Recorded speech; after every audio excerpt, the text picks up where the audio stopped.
So here we are, beautiful spring day. We have ReahJanise with us, and we're going to talk a little bit about her design work and a little bit of how she comes up with her ideas and how she got to Maine. hey. Great. Yeah. Just go ahead. Go ahead. Okay. Well, great. Thanks. And I really appreciate you guys having me on here. You know, I love Good Karma Farm and have known about you for a number of years. So, so thank you. And my name is, I'm ReahJanise Kauffman, and I go under the design name of ReahJanise Kauffman on Ravelry. So ReahJanise Kauffman Designs, you'll find me, or just look up ReahJanise as my name is spelled, because it's tricky enough. And that's all you need. No, any special name. So how long have you been designing stuff? About 15 years. Mostly all the design was, I started off designing a sweater for myself. I decided to just try it. What would it be like, you know, designing a sweater from the bottom up, because I do bottom up sweaters mostly. And we were on vacation, and I spent several days just sort of going through books or magazines or whatever it was that I had on hand, because when you're on vacation, you don't take too much with you. And trying swatches, seeing what I liked, and it was a worsted weight yarn. I actually have it right here to show that I actually show. So there you go. That's what I did. Yeah. And this was the first one I ever did. I still wear it. It has a few flaws, but you're not going to know that when I wear it. And so I kind of got really jazzed about doing that design. I never took a design class in my life. I'm not an art student. And so, you know, you get measurements, you do gauge swatches. All of that is the most important part to start getting a good design going, and then kind of coming up with an idea. And it's like, so what does that person like to wear? What's the personality of that person? And so I had a friend who's tall and she's got long arms, and so she never got a sweater off the rack to be able to fit her, because her arms were always too short. So it was like, okay, so I made one for her that fit her. I mean, so it's great to be able to do that for someone. And I do write patterns, yes. So from my designs, then that was the spur to start writing patterns for more people to be able to wear. And it is a big challenge writing patterns. It depends on the pattern, what you're working with, but you know, you need to size up whatever pattern or design you've put into a piece. Then you need to scale it up or down depending on you know, what you're working with. But it's the scaling up, making sure the pattern works, the pattern repeats if you're doing pattern repeats, or how it works up. I like set-in sleeves. Those are kind of really tricky to do, to make sure the cap, especially on the sleeve cap, that they work and fit nicely in the underarm. Well, I have a question about the pattern. So when you write your pattern and you're going to do multiple sizes, and you figure out, you know, how to scale that up. And then I know that you send your patterns, whatever it is, to a tech editor. What does the tech editor do? What does the tech editor reads the entire pattern and does the math all over again. They read the pattern, they make sure that what you've written is clear, that you've got all the information that a knitter is going to have to be able to appropriately buy the right amount of yarn, have all the materials on hand, have a clear understanding of the definitions, like if you're doing some tricky stitches, you know, how to make that. If your charts are good, if there's a flaw in your charts that you're adding, and then also doing the math and making sure the math works. They're absolutely invaluable, really. And I wonder, you know, how many patterns out there are tech edited. I have a feeling it's not that many. I bet a lot of people don't bother or don't understand why that's important. That's possible. You do have to pay to have someone tech edit. It depends on how badly you've written your pattern, how often you have to. They're not going to rewrite it for you. They will come back and tell you what's wrong. Right. And, or, you know, my numbers say this is wrong or something, and then you have to rework it and rework it. Right. But it really helps you. It makes you a better designer and writer of patterns. It Right. really does. So, you know, that hat pattern, it was a free pattern because, well, I don't know what, let me back up. You sell your patterns, and for good reason, because you have, you know, you've spent a lot of time designing them, and you also have the added important expense of having it tech edited. You know, but there are a lot of free patterns out there, and that hat that the roundabout hat is a free pattern. I just wonder what you think about free patterns. You know, like, maybe it's not such a good idea for people to give patterns away. I don't know. Just wondering what you think about that. Yeah. Pattern market. It's a big pattern market. I did actually, for that particular pattern, I looked on Ravelry, and because I wanted to see what people were selling a colorworked hat for. And I did see a lot that were for free. Yeah. And I mean, it's a huge market. So I thought, well, do I charge and try to, you know, recoup and something, or do I just let it out for free? And in this particular case, I decided to let it out for free. It's sort of, and I can always go back and I can add a price to it at some point. But for right now, part of it is someone's going to see the design. Maybe they'll like it. Maybe they'll say, what else has she designed? And then they'll come back and they'll say, I really, you know, it was well written. I didn't find any errors. There were no problems. So maybe I can trust how her patterns are done. Right. Yeah, that's a good point. Well, I have to say, I've had 3 sweaters made for me. One of them fits okay. One of them fits terribly. And the sweater that you designed for me out of our Rebel absolutely fits perfectly. I mean, it doesn't feel like you're wearing anything. And, you know, our worsted weight makes a pretty heavy sweater, you know. Yeah. But the fit it's really good. Right. I mean, Reah measures, just since she's knit sweaters for both of us. This isn't it. Reah takes measurements every which way, and we spent a lot of time talking about how we want it to fit, and you just do an amazing job. Right. Yeah, it is exactly right. So, you know, any pattern that you design, I know, is going to be fun to knit, and it's going to fit, and you know. So what would your advice be if somebody thinks that or if they've kind of played around with designing knitwear and kind of thinking, well, maybe I could sell my designs? Like, what would your advice be to somebody who's maybe thinking about getting into this? There are a lot more classes right now for people. I took a class once I started designing and writing up patterns. You look at how other patterns are written up to get some sense of that. But then I also took a class from an editor of a knitting magazine. And it was about how to write patterns.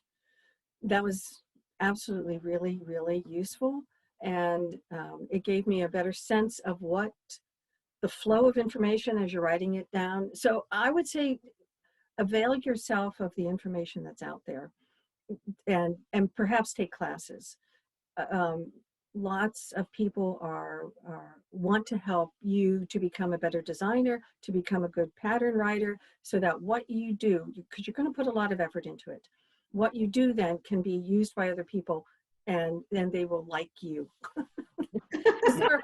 There are lots of patterns. Every knitter I know has, and I've come across them too. You've worked a pattern and it's like, well, wait a minute, there's missing information, but that's not in here. And you're looking at the pattern and you're trying to read the pattern, and there are things that are missing, or it's just not well written. And that can also be some of the free patterns. So sometimes somebody will say, well, I I got this pattern for free and there's all these problems. It's like, well, you got a pattern for free. So Work with it. There may be a cost associated with that free pattern.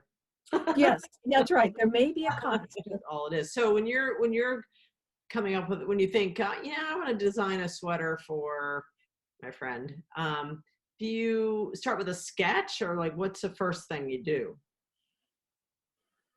It does depend. So sometimes I have started out with a sketch. I'd like to piggyback onto that question. And do you design a sweater and for the person or the person for the sweater? The sweater for the person? Well, I mean, do you have the sweater go, it's going to look good on this person? Or do you say this person's going to look good in this sweater? Oh, I see. It's sometimes I design because I like it. So I want to do something, and it's not necessarily for a person, but generally when I'm knitting something, it's always going to be for a person. You know where it's going. And like most of my early designs were for other people, and I was rarely the recipient of my own designs. You got that though. That's good. Yeah. So, but sometimes it's like, I think, well, what about doing something like this, and how would that work? So I do have this, this is a graph paper that is for knitters. Yeah. Okay, so I sketched it out, and I sketched out the dimensions. This way, armhole, and then to see how big it would be. And I also did a gauge swatch. Always gauge swatch, as big as you can.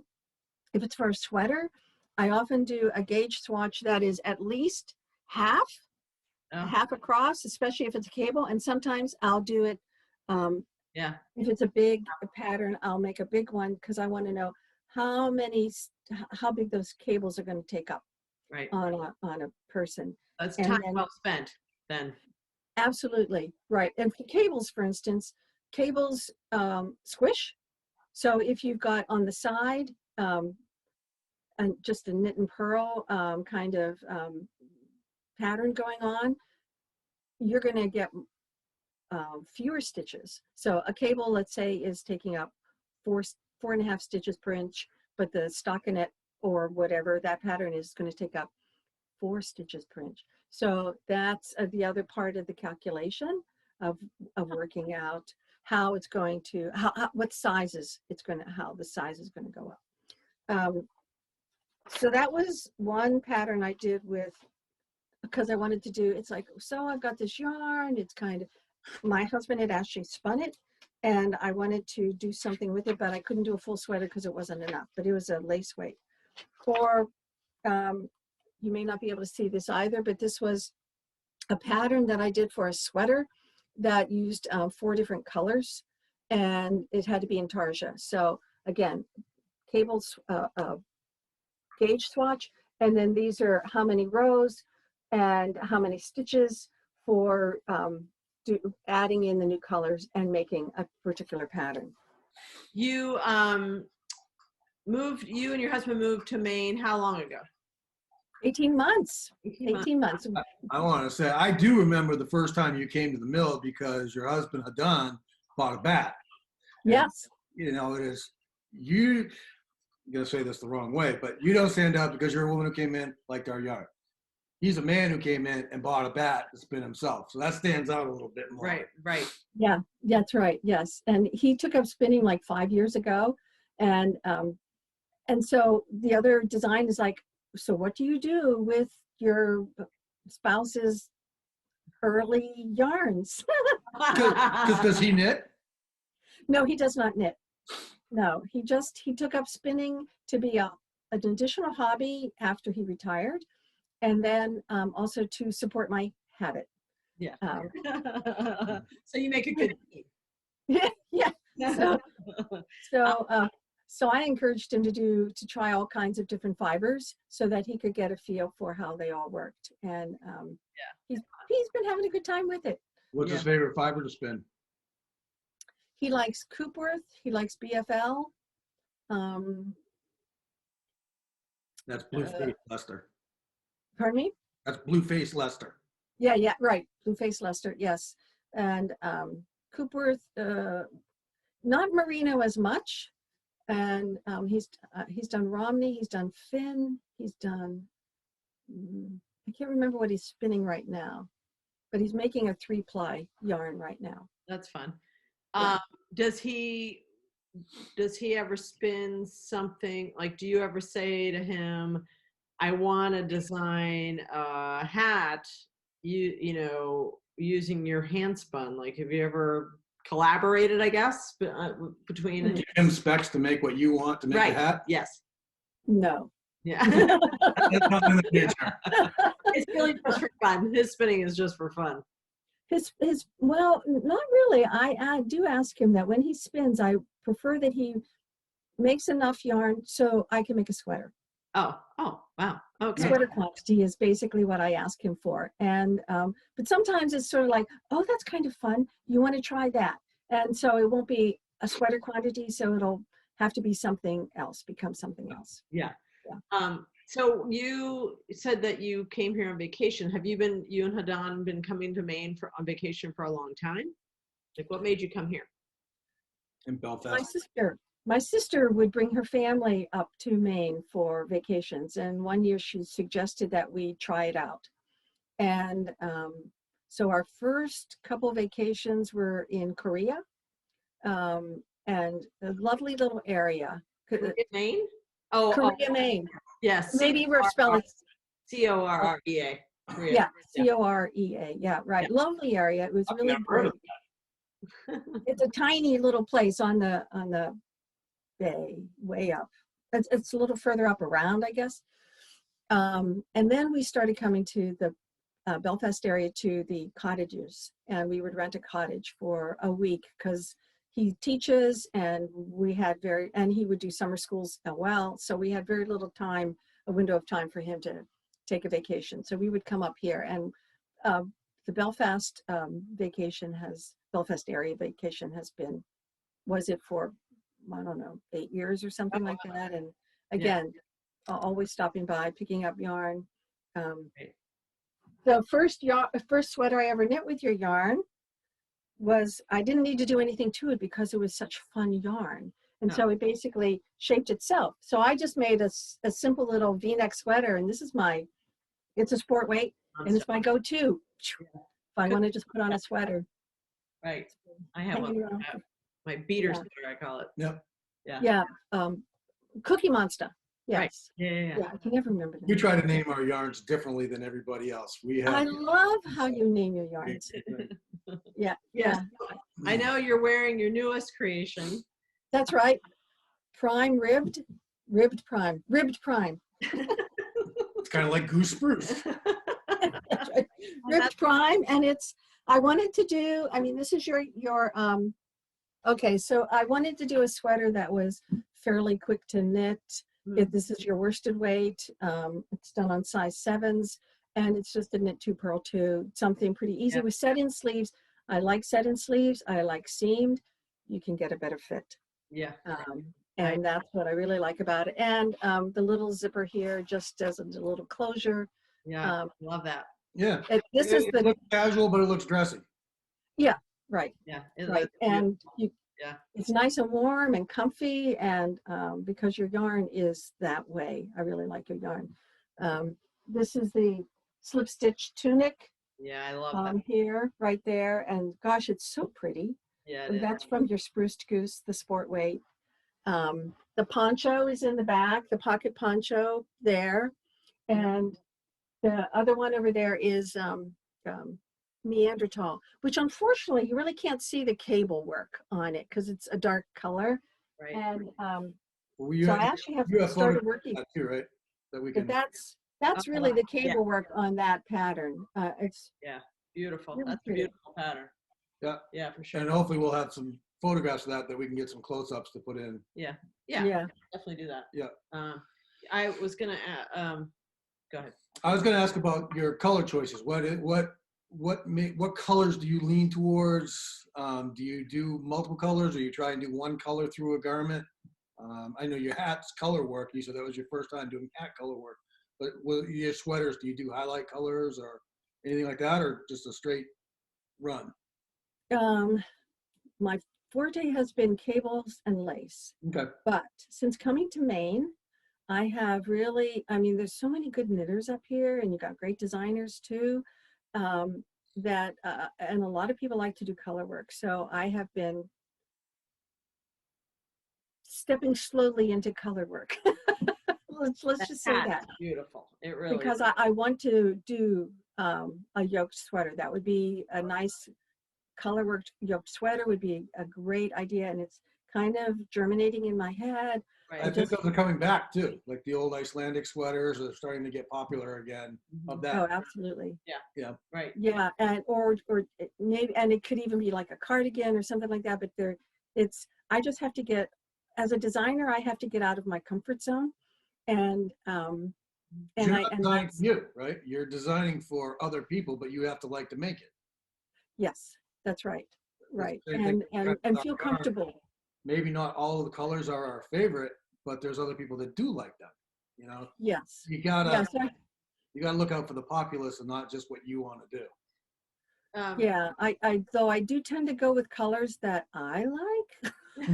Well, you're the one knitting. So you said before you moved to Belfast that you lived in DC, and it sounds like you lived there a long time. Where were you born, Rhea? Where did Pennsylvania, Oh, outside Pittsburgh. oh, no kidding. I don't know that I knew that. No, Did you know that I'm from Wheeling? Did I ever tell you that? Oh my, West Virginia. So Yeah. that's not very far from each Yeah. other. No. Isn't that funny? Huh. Yeah. Whereabouts in Pennsylvania? What's the name of the town? It's called Wexford. Oh, yeah. Okay. Yeah. Wow. Yeah. Sort of the suburbs, as my sister, the outskirt suburbs, you know. Yeah. boonies. Yeah, kind of, but not too boony anyway, but it was out there. Yeah. Oh, no, we love Pittsburgh. So growing up, did a lot of people in your family knit? I mean, did most of the women in your family do some sort of handwork? Was that pretty common or in your family? My grandmother on my mom's side knit, and she knit socks, pretty much socks, hunting socks and slippers. And she never used a pattern. She just knit. Use a machine? She used a machine? Did she? Yeah, no machine. No, she just did it that way. And my mom did not knit. She did other things, but my sister took up knitting at some point. I think probably in grade school, she learned to knit. Neither of us remember who taught us. Huh. And it's kind of funny. She said, I don't remember who taught me. And I don't remember who taught me. I don't know if Jackie, my sister, sort of passed it on to me. I learned in second grade. Are you a lifelong knitter, or did you take a big break in between and then come back to it later on in life? It sort of comes and it came and went at different times. In fact, I lived in Montana for a little bit.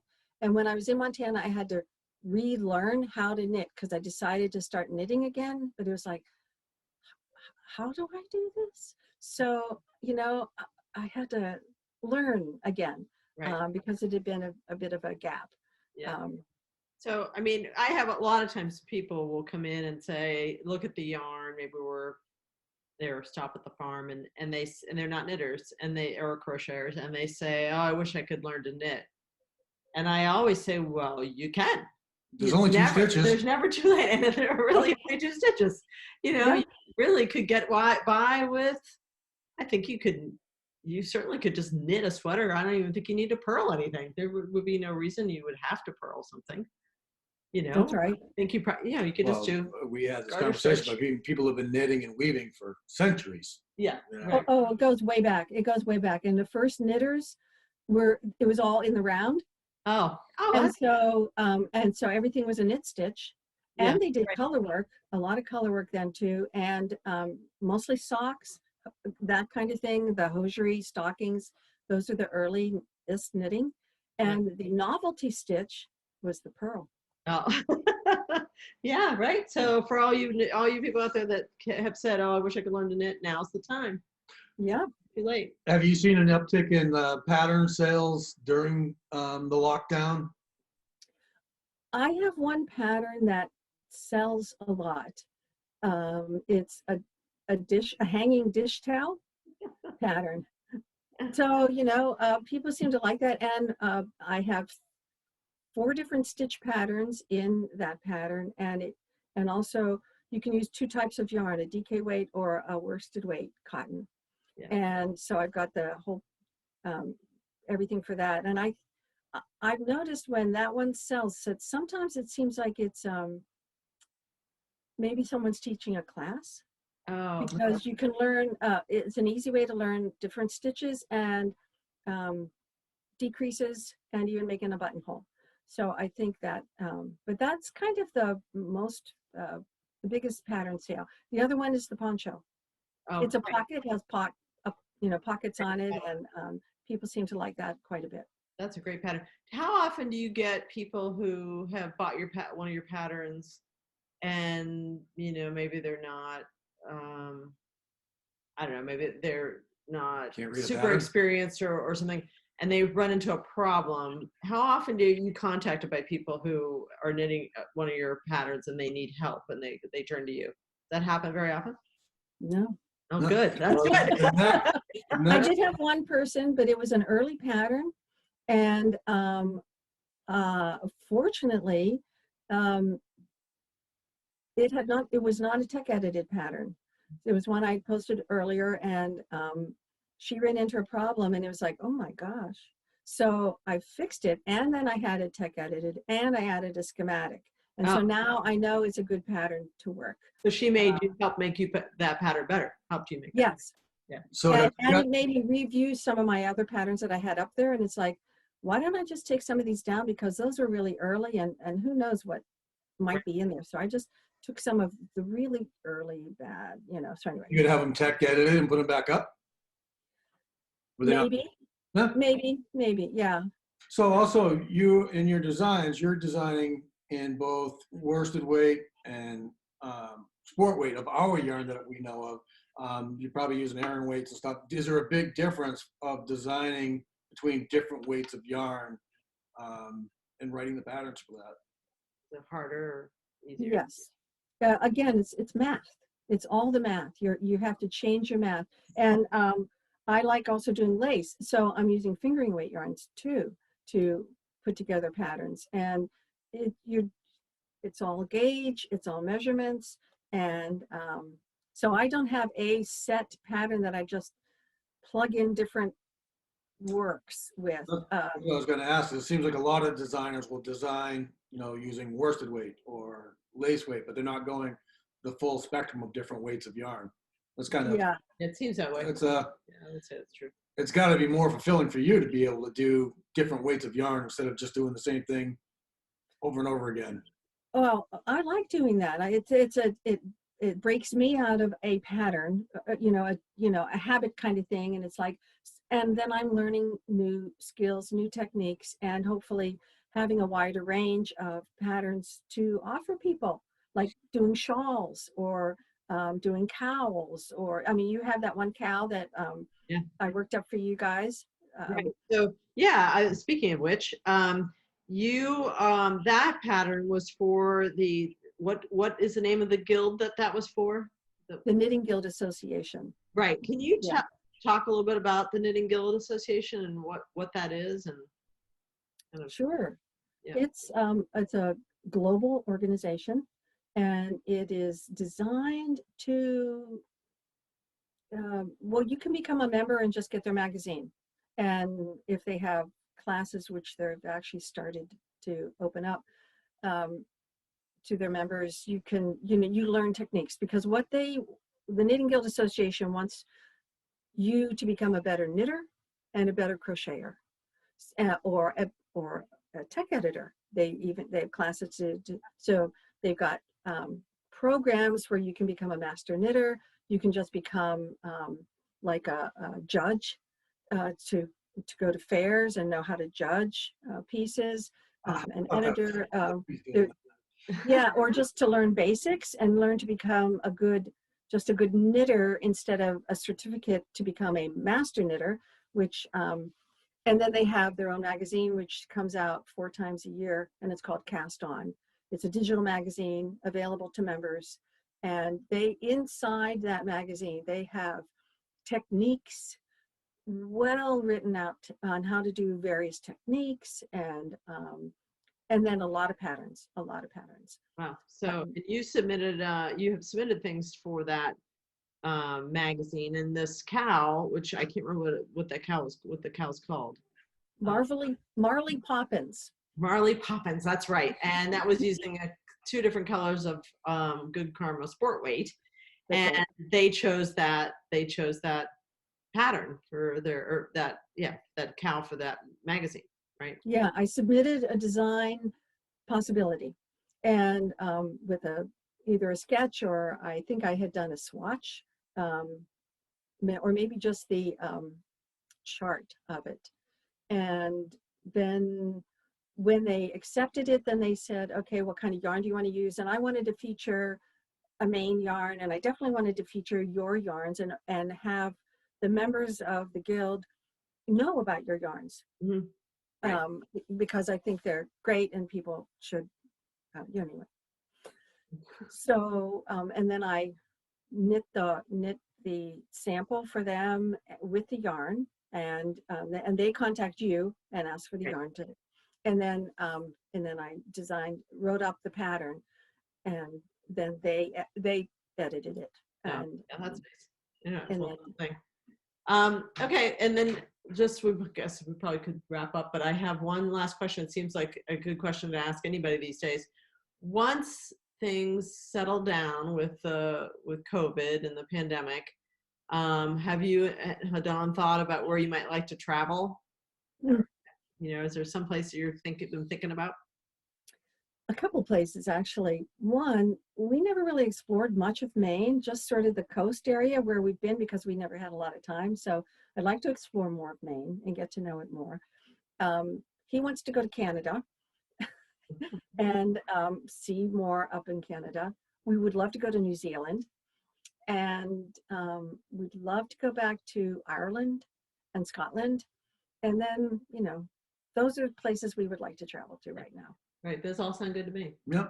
I'd like to say one thing too, is it's gonna not sound like a compliment, but it is, that looking at your stuff, you don't have a rock solid, this is a ReahJanise design, which I think is really cool, that all your stuff is for everybody. It doesn't have it doesn't have a look. You're right. Right? You're not going from a basic shape and expanding on it. It seems like each design you do is a new experiment and a new foray into seeing what you can do.